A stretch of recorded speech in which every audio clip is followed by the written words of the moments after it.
सबसे पहले रमज़ान करीम की मुबारकबाद तेलंगाना स्टेट हज कमेटी के जानिब से पेश करना चाहूँगा। इस साल यानी कि 2022 का हज सीज़न जो है, इसमें सेंट्रल हज कमेटी से नए इंस्ट्रक्शंस हासिल हो चुके हैं। इनमें कुछ बुनियादी तब्दीलियाँ किए गए हैं। इससे पहले जो इंस्ट्रक्शंस थे, अगर उससे हम लोग कंपेयर करके देखें तो काफ़ी चेंजेस आए हैं।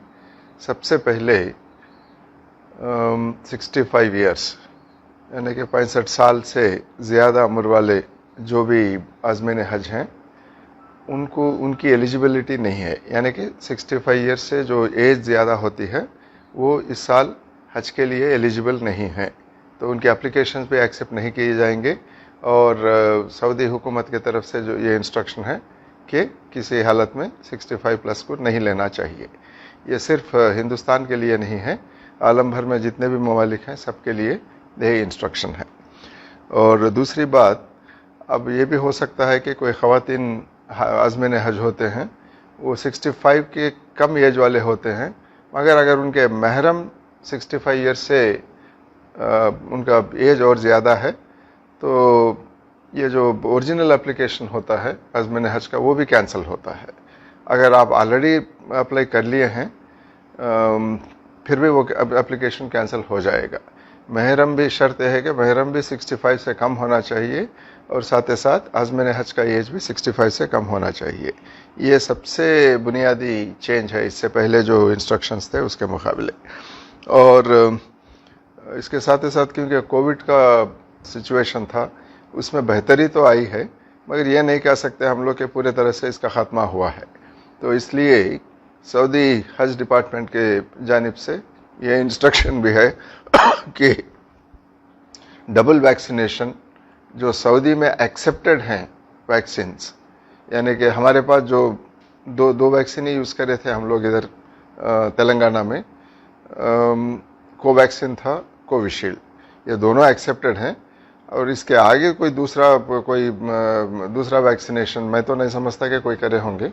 इसके अलावा और कोई दूसरे वैक्सीनेशन करे हैं तो उसकी एलिजिबिलिटी चेक करना होगा आपको, क्योंकि सऊदी हुकूमत जो वैक्सीन्स को अलाउ करेगी उसी के तहत वैक्सीनेशन होना चाहिए, और सिर्फ वो जो वैक्सीनेट होते हैं उन आज़मीन हज को ही वहाँ पे अलाउ किया जाएगा। तो ये एक है। और इसके साथ ही साथ यहाँ से रवानगी के 3 दिन पहले यानी कि 72 आवर्स के अंदर RT-PCR टेस्ट कंपलसरी है। उसमें नेगेटिव आने के बुनियाद पर ही यहाँ से रवानगी होगी। वो तेलंगाना स्टेट हज कमेटी इस मामले में आपको गाइड भी करेगी, टेस्ट भी करवाएगी, और भेजना ना भेजना ये फैसला भी तेलंगाना हज कमेटी के जानिब से वो टाइम पर होगा। इससे पहले जब हम लोग एप्लीकेशंस कॉल फॉर करे थे, जब 4254 एप्लीकेशंस हासिल थे। अब इसमें हो सकता है कि जो नया गाइडलाइन जो आए हैं एज लिमिट के वो मामले में हो, या महरम और दूसरे इंस्ट्रक्शन जो हैं उसके बुनियाद पर बहुत सारे एप्लीकेशंस कैंसिल हो सकते हैं। इसके साथ ही साथ अगर कोई वॉलंटरीली विड्रा करना चाहें एप्लीकेशंस, इससे पहले जो अप्लाई करे थे, वो विड्रा भी कर सकते हैं। ये अपने ज़ाती तौर पर इसको विड्रा कर सकते हैं। अगर एलिजिबिलिटी है फिर भी आप विड्रा करना चाहते हैं तो कर सकते हैं। तो इसके बाद और एक बात भी यह है कि फिर फ्रेश एप्लीकेशंस, यानी कि पहले के एप्लीकेशन तो बरकरार रहेंगे, जो उसमें एलिजिबल हैं उनको कंसिडर किया जाएगा। इसके साथ ही साथ एप्लीकेशंस हासिल करने का डेट, अप्लाई करने का डेट जो है, इसमें भी इजाफा किया गया है अप्रैल 22 तक। यानी कि आज अप्रैल 10 तारीख है, 11 तारीख है, और 11 दिन की मोहलत है आपको। इस दौरान आपकी एलिजिबिलिटी आप चेक कर लेना चाहिए। चेक कर लेने के बाद में अप्लाई अप्लाई कर सकते हैं।